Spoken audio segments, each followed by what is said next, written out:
Hi hello everyone.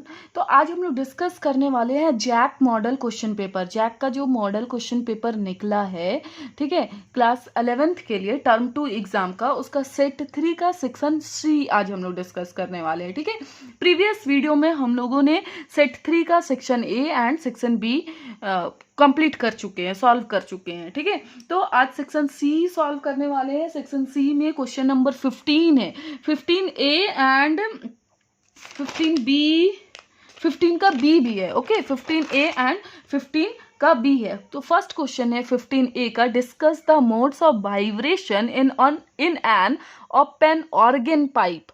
ठीक है, organ pipe में डिफरेंट मोड्स ऑफ वाइब्रेशन को एक्सप्लेन करना है। अब ऑर्गन पाइप होता क्या चीज है ये हम लोग पहले देखेंगे। ऑर्गन पाइप मतलब एक ऐसा पाइप जो कि दोनों तरफ से ओपन हो। ठीक है, एक ऐसा पाइप जिसमें दोनों तरफ से ये क्या हो, खुला हुआ हो, या फिर एक तरफ से क्लोज्ड हो, दूसरे तरफ से ओपन हो, ताकि जब उसमें हम लोग एयर ब्लो करें तो वो क्या हो, उससे कोई साउंड जनरेट हो। जैसे कि हम लोगों का बांसुरी होता है, सीटी होता है, ये सब क्या होता है, एक तरफ से ओपन रहता है, बांसुरी में दोनों तरफ से ओपन रहता है, जिसकी वजह से एयर ब्लो करने से वो क्या होता है, साउंड जेनरेट होता है। ठीक है, म्यूजिकल इंस्ट्रूमेंट बेसिकली उससे बनाया जाता है।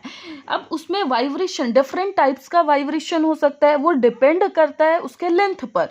वो पाइप ऑर्गन पाइप कितना बड़ा है वो डिपेंड करता है, और कैसा साउंड आएगा। ठीक है, उसकी फ्रीक्वेंसी क्या होगी। तो ये वाइब्रेशन में हम लोग डिफरेंट टाइप्स का हम लोग मोड पढ़ेंगे। तो फर्स्ट है फर्स्ट मोड, या फिर इसको फंडामेंटल मोड भी कहा जाता है। फर्स्ट मोड में हम लोग ऑर्गन पाइप को इस तरह से, मतलब minimum organ pipe minimum length का लेते हैं, जिसमें कम से कम λ/2 वेव प्रोड्यूस हो सके। अब इसमें ना ऑर्गन पाइप समझने से पहले दो वर्ड्स हम लोग समझेंगे, एंटी नोड एंड नोड। अब जब ऑर्गन पाइप ओपन है ना, तो उसमें वाइब्रेशन फ्रीली होगा। अब जब ऑर्गन पाइप ओपन है तो उसके एंड पर first and and last and पर यहाँ पर एंटी नोड्स बनेगा। एंटी नोड्स मतलब एम्पलीट्यूड क्या होगा, हाई होगा। अब देखो इस तरह से एंटी नोड्स एंड नोड्स क्या होता है, ये वेव जनरेट हुआ। ठीक है, दो वेव बनाए तो ये क्या हुआ, मैक्सिमम एम्पलीट्यूड हुआ, ये कहलाता है एंटी नोड्स। ठीक है, और ये वाला यहाँ पर भी नोड जनरेट हुआ, ये क्या कहलाएगा, नोड कहलाएगा। ओके, ये एंटी नोड कहलाएगा। कितना डिस्प्लेसमेंट है। ओके, तो जो मिनिमम है, अब फर्स्ट मोड क्या कह रहा है, in this mode of vibration there is one mode at the centre of the pipe and two anti node on at each open end as shown in figure. जैसे figure में देखो कि एक open organ pipe है, इस पर हम लोग वाइब्रेशन इस तरह से छोटा से छोटा लेंथ लेंगे, जिस पर मिनिमम कितना वेवलेंथ बनेगा, कितना वेवलेंथ बनेगा, आप लोग देखो इस तरह से बन रहा है यहाँ पर से ऐसे। अब λ/2 है, कैसे है, एक पूरा कंप्लीट वेव ऐसे रहा, ये पूरा वेव क्या कहलाता है, लैम्डा कहलाता है। ठीक है, यहाँ से लेकर के यहाँ तक का पूरा एक वेव लैम्डा कहलाता है। अब इस फिगर में आप देखो, इस फिगर में क्या है, दो इस तरह से है, इस तरह से है, मतलब यहाँ से यहाँ तक अगर रहा तो ये, हाँ, यहाँ से यहाँ तक रहा, λ/4 हुआ, λ/4, और ये वाला λ/4, दैट मीन्स हाफ लैम्डा, यहाँ से यहाँ तक का हाफ लैम्डा हुआ ना। ये λ/4 है, λ/4, λ/2, ये पूरा देखो, ये वेव हाफ वेव हो गया, ये क्या हुआ, λ/2 हुआ, और नीचे पूरा जाएगा तो पूरा लैम्डा होगा। अब यहाँ λ/4 हुआ, ये λ/4 हुआ। ओके, तो यहाँ का λ/4 और ये λ/4 मिल करके क्या हुआ, λ/2, मतलब टोटल कितना कितना लेंथ का वेवलेंथ है, λ/2 है। So length is equal to क्या ले लेंगे, λ/2 ले लेंगे। That means lambda is equal to 2L आ गया। अब इसके बाद फ्रीक्वेंसी का हम लोग फॉर्मूला क्या जानते हैं, V/λ। अब कैसे फ्रीक्वेंसी का ये फॉर्मूला है, याद करने के लिए बता रहे, स्पीड इज इक्वल टू क्या होता है, डिस्टेंस अपॉन टाइम होता है। डिस्टेंस मतलब डिस्टेंस यहाँ पर क्या है, लेंथ है, वेवलेंथ है, इसीलिए हम लोग इसको क्या लिख सकते हैं, λ/t लिख सकते हैं। अब λ/t 1/t is equal to क्या होता है, फ्रीक्वेंसी होता है। फ्रीक्वेंसी को हम लोग क्या चीज से रिप्रेजेंट कर रहे हैं, न्यू से रिप्रेजेंट कर रहे हैं। सो V is equal to lambda nu and nu is equal to V by lambda, इसी को तो हम लोग लिखे हैं फ्रीक्वेंसी रिप्रेजेंट किया जाता है वेलोसिटी अपॉन लैम्डा। अब लैम्डा को हम लोग एल के टर्म में लिखेंगे, मतलब लेंथ ऑफ द पाइप के टर्म में लिखेंगे। So frequency is equal to V by 2L। इसको हम लोग फंडामेंटल नोट कहते हैं या इसको फर्स्ट फ्रीक्वेंसी भी कहते हैं, ठीक है। अब इसी का सेकेंड मोड और या फिर फर्स्ट ओवरटोन क्यों हुआ, क्योंकि इसके बाद ये तो फंडामेंटल हो गया, इसके बाद जो आएगा वो फर्स्ट आएगा, उसके बाद क्या आएगा, सेकेंड आएगा, ठीक है। तो सेकेंड मोड क्या है, in this mode of vibration there are 2 nodes and 3 anti nodes. 2 node होगा एंड 3 एंटी नोड्स होगा। चलिए देखते हैं एग्जाम्पल्स क्या है। ये हो गया, इसमें ऐसा ओपन पाइप, मतलब क्या किया, लेंथ को हम लोग अब बड़ा कर दिए, इस ओपन पाइप में लेंथ को बड़ा कर दिए। वेव फिर से बनाते हैं, ये हम लोगों का क्या है, वेव है, ठीक, ये वेव हो गया। ओके, ये एक कंप्लीट वेव हुआ लैम्डा का। अब इस पर जो वेवलेंथ आ रहा है, देखो यहाँ पर क्या है, एंटी नोड्स है, एंटी नोड्स हो गया, ठीक है। ये वाला हम लोगों का क्या हो गया, एंटी नोड्स हो गया। अब कितना लेंथ का है वो हम लोग देखेंगे, ठीक है। तो अब देखो इसके अकॉर्डिंगली क्या हुआ, ये हो गया हम लोगों का लैम्डा बाई 4, फिर क्या हो गया, एक कंप्लीट लैम्डा हो गया, लैम्डा बाई 2 हो गया, हाफ ये वाला पूरा हुआ ना, यहाँ से लेकर के यहाँ तक एक लैम्डा बाई 2 हो गया, ठीक है। ये वाला ये है लैम्डा बाई 2 हो गया, और ये लैम्डा बाई 4 और lambda by 4, lambda by 4 plus lambda by 4, ठीक है। मतलब lambda by 2 plus lambda by 2, 2 half lambda है, एक तो पूरा ये आधा साइकिल, ठीक है, पूरा कंप्लीट लैम्डा का एक आधा लैम्डा, और इधर से लैम्डा बाई 4, मतलब लेंथ क्या हो गया, लैम्डा के बराबर हो गया। लैम्डा 2 इसलिए लिए क्योंकि ये हम लोग क्या कर रहे हैं, सेकेंड मोड पढ़ रहे हैं इसलिए, ठीक है। सो अब हम लोग क्या लिखेंगे, v is equal to lambda 2, ठीक है। अब फ्रीक्वेंसी को कैसे रिप्रेजेंट किया जाता है, frequency is equal to v by lambda, so v is equal to v by L लिख सकते हैं। अब v by L just double है कि नहीं फर्स्ट फ्रीक्वेंसी का, कैसे डबल है, फर्स्ट वाला फ्रीक्वेंसी था v बाई 2L, मतलब हाफ v बाई एल। अब ये था सेकेंड फ्रीक्वेंसी, क्या आ गया हम लोगों का, v बाई एल। अब देखो जस्ट डबल है, मतलब 2 टाइम्स ऑफ फर्स्ट फ्रीक्वेंसी, इसीलिए इसको बोला जाता है फर्स्ट ओवरटोन या फिर सेकेंड हार्मोनिक। ये सेकेंड वाइब्रेशन हो गया। उसी तरह से थर्ड मोड में पर जाते हैं, तो थर्ड मोड पर हम लोग का जो लेंथ होगा उसमें कितना वेव जनरेट होगा, कितना, एक कंप्लीट वेव और एक कितना, हाफ वेव, ठीक है, हाफ वेव जनरेट होगा, मतलब टोटल डेढ़ कर दो, ठीक है, एक एंड आधा। तो उसको हम लोग किस तरह से रिप्रेजेंट करेंगे, 3/2 लैम्डा, ठीक है, 3/2 lambda, so lambda is equal to 2L/3। अब यहाँ पे जो फ्रीक्वेंसी होगा,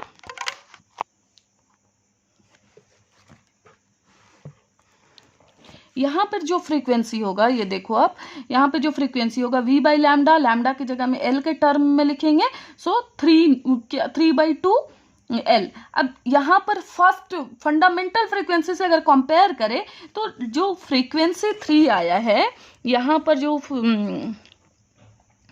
थर्ड फ्रीक्वेंसी आया है वो आया है 3/2 VL, ओके। अब 3/2 VL इस 1/2 VL। अब देखो ये क्या चीज था, फर्स्ट फ्रीक्वेंसी था, हम लोगों का फंडामेंटल फ्रीक्वेंसी था। So nu 3 is equal to 3 times of V1। कैसे सक्सेसिवली बढ़ रहा है, पहला था कैसे था, V1 new 1 is equal to क्या था, nu 1 is equal to V by L, half V by L, ठीक है। सेकेंड में क्या आ जाएगा, सेकेंड में आ गया V2 is equal to 2 new 1, फिर V3 में 3 न्यू 1, मतलब थर्ड फ्रीक्वेंसी, ओके। तो ये हम लोगों का सक्सेसिवली कंटिन्यूअसली कैसे बढ़ रहा है, ठीक है, ये हम लोगों को इसी वाइब्रेशन को शो करना था, रिप्रेजेंट करना था, क्लियर। अब इसका सेकेंड क्वेश्चन है, why an open organ pipe is more melodious than a closed organ pipe। मतलब एक्सप्लेन, कह रहा है कि ओपन ऑर्गन पाइप में जो आवाज रहता है वो ज्यादा मेलोडियस होता है, जैसे बांसुरी का आवाज ज्यादा मेलोडियस होता है, ठीक है, और एज कंपेयर टू सीटी, ठीक है, वो ज्यादा क्यों ज्यादा रिच होता है, ऐसे बोल रहा है। क्यों? क्योंकि closed organ pipe generate odd harmonic, so there are gaps in frequency generation in the closed pipe. ठीक है, आप इसको अच्छे से समझो कि जो क्लोज रहता है ना, जो पाइप क्या रहता है, क्लोज रहता है, उसमें जो फ्रीक्वेंसी का जनरेशन होता है वो अगर फर्स्ट फ्रीक्वेंसी कुछ भी आया, ठीक है, सेकेंड फ्रीक्वेंसी होगा थर्ड फ्रीक्वेंसी का, फिर थर्ड नंबर वाला मतलब फर्स्ट मोड हो गया, सेकंड मोड, थर्ड मोड में आ जाएगा, 4 नहीं छोड़ करके 5 नोड आ जाएगा, 5 ऑफ, तो इसमें क्या आया, 4 नंबर वाला गैप चला गया, ठीक है, 2 नंबर वाला गैप चला गया, तो इसके वजह से क्या हो रहा है कि close organ pipe generate odd harmonics, so there are gaps in frequency generated in the closed pipe, and whereas open pipe जो कि दोनों तरफ से क्या रहता है, खुला हुआ रहता है, क्लोज्ड पाइप एक तरफ से क्लोज रहता है, all harmonics are generated, hence there is a continuous frequency generation, जैसे कि हम लोग प्रीवियस में देखे उसमें फ्रीक्वेंसी का जनरेशन कंटिन्यूअस होता है, इसीलिए ओपन ऑर्गन पाइप से जो भी साउंड प्रोड्यूस होता है वो क्या होता है, ज़्यादा रीच होता है और ज़्यादा मेलोडियस होता है। ओके, नेक्स्ट क्वेश्चन नंबर 16 है, define terminal velocity. Terminal velocity कैसे कहते हैं? Terminal velocity is defined as the highest constant velocity attained by an object falling through a fluid. मतलब क्या हो रहा है कि अगर कोई कंटेनर है उस पर फ्लूइड रखा हुआ है, ठीक है, अब इस पर कोई अगर बॉडी को हम लोग क्या किए, ऐसे करके छोड़े, ठीक है, छोड़े, तो इसमें एक्सेलरेशन ड्यू टू ग्रेविटी की वजह से ये क्या होगा, डाउन जाएगा, लेकिन ये विस्कस फोर्स इसमें जनरेट है, फ्लूइड है, तो विस्कस फोर्स है जो उसको क्या करेगा, उसके मोशन को अपोज करने की कोशिश करेगा। अब जैसे जैसे ये नीचे जाएगा इसका क्या होगा, वेलोसिटी हाईएस्ट हो जाएगा, क्यों, due to acceleration due to gravity, लेकिन विस्कस फोर्स की वजह से एक ऐसा टाइम आएगा जब इसका वेलोसिटी ना मैक्सिमम हो जाएगा और कांस्टेंट होगा, उस मैक्सिमम वैल्यू से अपना वेलोसिटी को वो और इंक्रीज नहीं कर पाएगा, तो वो that maximum constant velocity is known as terminal velocity. Expression की बात करें तो vt is equal to √2 mg by ρ/a/cd, ठीक है, m मतलब mass of the body, g for acceleration due to gravity, cd drag coefficient के term में दिया हुआ drag coefficient, ρ is density of fluid और a is the area projected. Area projected मतलब उसने उस फ्लूइड पर कितना एरिया प्रोजेक्ट किया है, कितना एरिया लिया है, ठीक है। एक और एक्सप्रेशन इसका लिखा जाता है ये वाला, vt that means velocity, terminal velocity 2r² 9 rho minus sigma by eta n g, ये रो है डेंसिटी ऑफ द मटेरियल जो हम लोग जो बॉडी को ड्रॉप किए हैं, और ये सिग्मा है डेंसिटी ऑफ द फ्लूइड, ठीक है। इसी का सेकेंड का 16 का बी, क्वेश्चन नंबर बी को एक और क्वेश्चन नंबर बी और पूछा है, derive an expression for terminal velocity. Terminal velocity के लिए एक्सप्रेशन हम लोगों को डिराइव करना है, ठीक है। तो सबसे पहले आप टर्मिनल वेलोसिटी छोटा सा लिख देना, at the highest constant velocity attained by an object falling through a viscous fluid, ठीक है, ये हम लोग समझ चुके हैं टर्मिनल वेलोसिटी। अब क्या है, इसके लिए हम लोग कंसीडर करते हैं कि एक कंटेनर है जिस पर क्या किए हम लोग, ये बॉल मान लो या कुछ भी मान लो, कोई बॉडी मान लो, जिसको हम लोग क्या किए हैं, गिराए हैं, तो क्या होगा, ये नीचे जाएगा, ठीक है।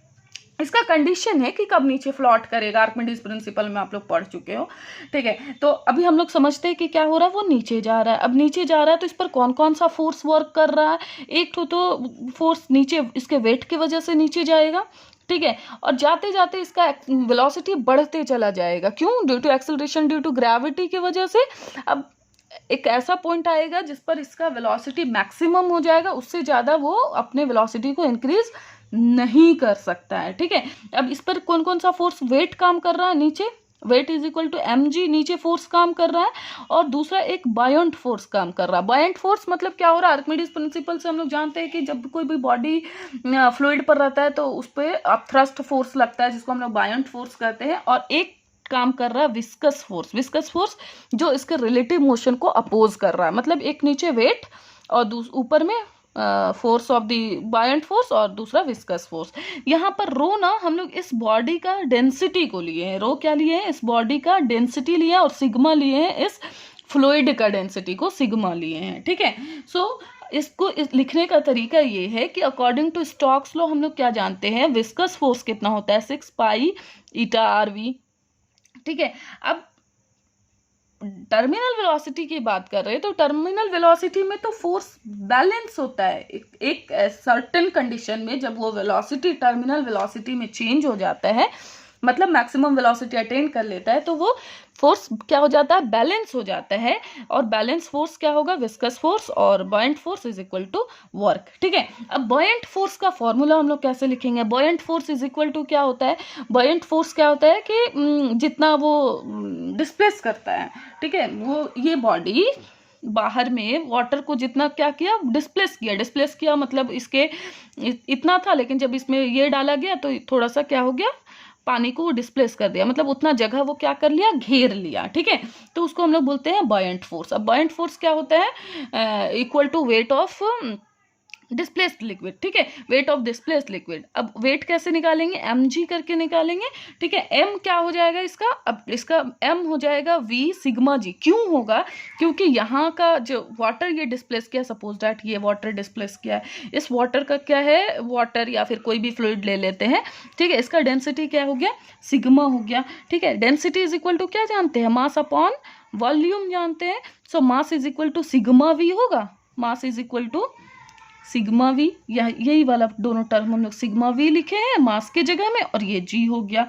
Weight of the body mg हो जाएगा, mg ये क्या हो जाएगा, वॉल्यूम, इसका वॉल्यूम और इसका डेंसिटी इंटू जी, वही density is equal to mass upon volume से ये दोनों एक्सप्रेशन हम लोग निकाले हैं। ठीक है, अब यहाँ पर विस्कस फोर्स का फॉर्मूला लिख लिए 6 pi eta R V T, और बॉयंट फोर्स का फॉर्मूला लिख लिए वी सिग्मा जी, वेट का लिख लिए वी रो जी। ठीक है, क्या किए, जी वाले टर्म को एक तरफ ले लिए, 6 pi eta R V T is equal to V rho G, minus इसको इधर भेज दिए, minus V sigma G. V और जी कांस्टेंट है, क्योंकि देखो ये वॉल्यूम कांस्टेंट है, डेंसिटी कांस्टेंट है, ये ग्रेविटी कांस्टेंट है। ठीक है, तो क्या किए, वी और जी को हम लोग कॉमन ले लिए और ये लिख लिए। ठीक है, अब इसको बस असेंबल किए हैं, v का जगह में ये एक स्फेरिकल बॉडी था, इसीलिए इसका वॉल्यूम क्या लिए, 4/3 पाई आर क्यूब लेंगे, 4/3 पाई आर क्यूब। जो भी टर्म कट रहा काटेंगे और आराम से असेंबल करके फॉर्मूला निकाल लेंगे, vt is equal to 2/9 R square rho minus sigma by eta into G. Okay, so ये था टोटल टर्मिनल वेलोसिटी का और एक्सप्रेशंस एंड डेफिनेशंस। ठीक है, उसके बाद है स्केप वेलोसिटी। दो टाइप का वेलोसिटी है, स्केप वेलोसिटी। स्केप वेलोसिटी कहते हैं किसको, it is the minimum velocity with which a body must be projected upward from the surface of the planet so that it just escape the gravitational field। ये क्या है, gravitational field of planet and never returns on its own। कुछ नहीं समझ में आया होगा, लेकिन आई एम एक्सप्लेनिंग यू। क्या है कि जब भी आप कोई चीज़ को ऊपर फेंकते हो, ठीक है, पेन को ऊपर फेंकने के बाद क्या हुआ, नीचे आया। अब हम और जोर से इसका जोर से वेलोसिटी लगाएंगे और ऊपर फेंकेंगे, फिर भी नीचे आएगा। क्यों, क्योंकि ये ग्रेविटेशनल फील्ड के अंदर ही है, लेकिन हम इतना वेलोसिटी से इसको फेंकेंगे ना ऊपर कि वो वापस ना आए। ठीक है, वो वापस ना आए अपने से। हाँ, कोई क्या बोले, स्पेसशिप भेज करके वापस लाया जाए तो अलग सी बात है, लेकिन अपने से ये वापस ना आए अर्थ पर या फिर कोई भी प्लैनेट पर। तो जो वेलोसिटी पर, जिस वेलोसिटी से ऐसा फेंका जाए कि वो ग्रेविटेशनल फील्ड को छोड़ दे और वो वापस ना आए अपने से, उस वेलोसिटी को एस्केप वेलोसिटी पर बोलते हैं। ठीक है, अभी हम लोग पूरा समझेंगे तो समझ में आएगा। फर्स्ट क्वेश्चन था एस्केप वेलोसिटी और दूसरा था derive an expression for escape velocity. Expression हम लोग देखेंगे, जैसे ये अर्थ का सरफेस है, ठीक है, यहाँ से यहाँ तक का आप मान लो कि आर डिस्टेंस है। ठीक है, सेंटर से यहाँ तक का ये रेडियस आर हो गया। अब किसी चीज को हम लोग अर्थ से ऊपर फेंक रहे हैं, वो नीचे आएगा। क्यों, क्योंकि ग्रेविटेशन की वजह से नीचे आएगा। अब मान लो कि वो एनर्जी कोई अर्थ का खींचने का एनर्जी है 1000 जूल, अब हम उसको 5000 जूल के स्पीड से, 5000 जूल के एनर्जी से भेजेंगे तो ऑब्वियस से खींच देगा। लेकिन मिनिमम अगर 1000 से ही हम लोग किसी को भेजे तो वो क्या होगा, एनर्जी इक्वल हो जाएगा और उसको क्या करेगा, मतलब जस्ट ग्रेविटेशनल फील्ड को वो छोड़ देगा, ठीक है, और वो अपने से वापस नहीं आएगा। तो इसके लिए हम लोग क्या ले लिए कि यहाँ से हम लोग क्या किए, एक कोई भी बॉडी को अपवर्ड थ्रोन किए। सो वर्क क्या हो जाएगा, एफ डी एक्स कॉस 180। क्यों लिए एफ डी एक्स, अब डी एक्स क्यों लिए ना, क्योंकि जब भी बॉडी नीचे गिरता है कंटिन्यूअसली उसका क्या होता है, एक्सेलरेशन बढ़ते जाता है, तो उसकी वजह से फोर्स चेंज होते रहता है। फोर्स चेंज होता रह रहा है तो हम लोग एक छोटे से डिस्प्लेसमेंट का लेंगे फोर्स, ठीक है, छोटे से डिस्प्लेसमेंट का वर्क डन लेंगे जिसको हम लोग कांस्टेंट मानेंगे, ठीक है, तभी तो हम लोग निकाल सकते हैं। फिर उसको इंटीग्रेट कर देंगे तो होल वर्क डन निकल जाएगा। सो एफ क्या होता है, वर्क का फॉर्मूला फोर्स इनटू डिस्प्लेसमेंट होता है, फोर्स एफ डॉट डी, और एफ डॉट डी को खोलेंगे तो cos 180 डिग्री होगा, ठीक है। अब फोर्स क्या हो जाएगा, force G M M by r square होता है, हम लोग जानते हैं। ग्रेविटेशनल फोर्स क्या होता है, G M M by r square. M इसलिए कैपिटल एम लिख रहे हैं क्योंकि एक अर्थ है, एक छोटा बॉडी है। एक्स स्क्वायर क्यों लिखे, क्योंकि इन्फिनिटी तक भेज रहे हैं जिससे कि वो वापस ना आ जाए, तो वो एक्स स्क्वायर कंसिडर किया। और cos 180 का वैल्यू हो गया -1, ठीक है। इंटीग्रेट करेंगे वर्क को तो क्या हो जाएगा, minus G M M by x square d x.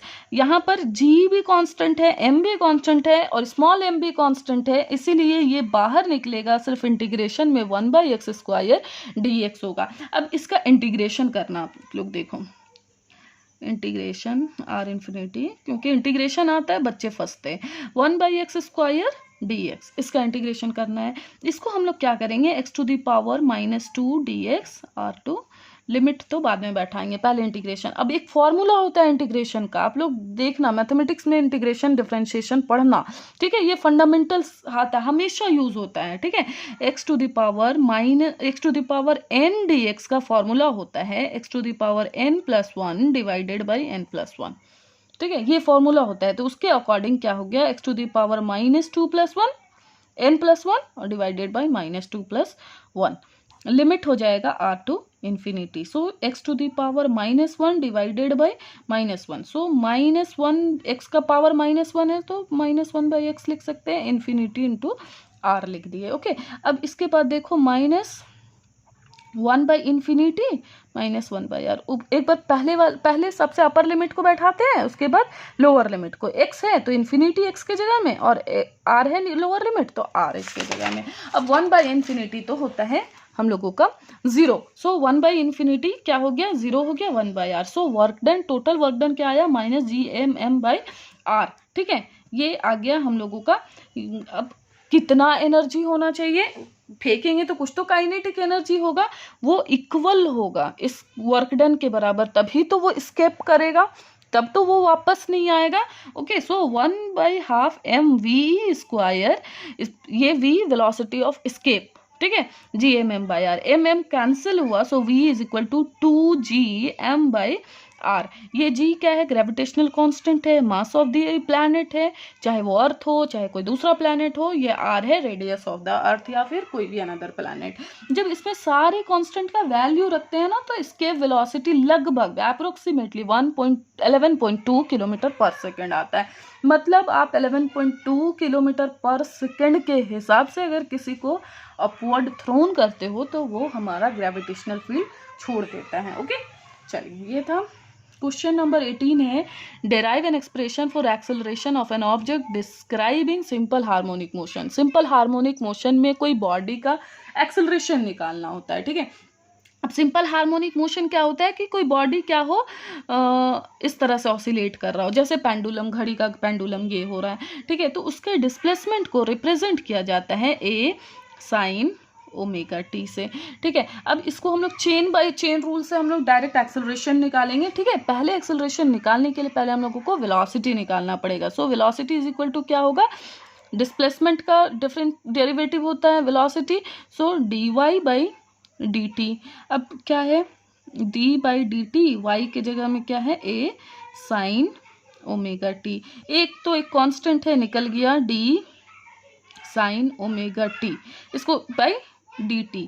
अब डिफ्रेंशिएट करना है तो नीचे में क्या करना पड़ेगा, सेम नंबर्स लाना पड़ेगा। आप डिफ्रेंशिएशन जानते हो, साइन का cos ओमेगा टी, और ओमेगा कांस्टेंट है इसीलिए बाहर निकल जाएगा। फिर भी मैं बता रही हूँ आपको लॉन्ग टर्म में, d sin omega T divided by D omega T, उसके एंगल से डिफ्रेंशिएट किया जाता है, और D omega T by D T. So A तो एक कांस्टेंट था, बाहर निकला हुआ है, ठीक है। साइन ओमेगा टी का क्या हो जाएगा, कॉस ओमेगा टी, और ओमेगा टी डी टी का ओमेगा कांस्टेंट है, बाहर निकल जाएगा, d t by D t 1 हो जाएगा। So v is equal to क्या आ गया, ए कॉस ओमेगा टी, और ये वाला omega A omega cos omega t, okay, ये आ गया। अब उसके बाद एक्सेलरेशन निकालना है, so acceleration is equal to d v by D t होता है। फिर हम लोग चेन रूल लगाएंगे, d by D t A omega cos omega T, ठीक है। ए ओमेगा तो कांस्टेंट है, बाहर निकलेगा d of cos omega T divided by d t, ठीक है। अब कॉस ओमेगा टी का minus sine omega T, so ए ओमेगा और ये वाला ओमेगा निकलेगा उसी तरह से जैसे हम लोग ऊपर में किए हैं, ए ओमेगा ओमेगा निकला, कॉस का minus sine omega T, so क्या हो जाएगा, minus A omega square sine omega T, ठीक है। अब इसी को हम लोग क्या, ये निकला A is equal to minus A omega square sine omega T. अब ये देखो omega square A sine omega T, A sine omega T ही तो हम लोगों का वाई है, डिस्प्लेसमेंट है, सो एक्सेलरेशन को हम लोग रिप्रेजेंट कर सकते हैं माइनस ओमेगा स्क्वायर वाई से, तो यही हम लोगों को निकालना था, ओके। इसी का क्वेश्चन बी है,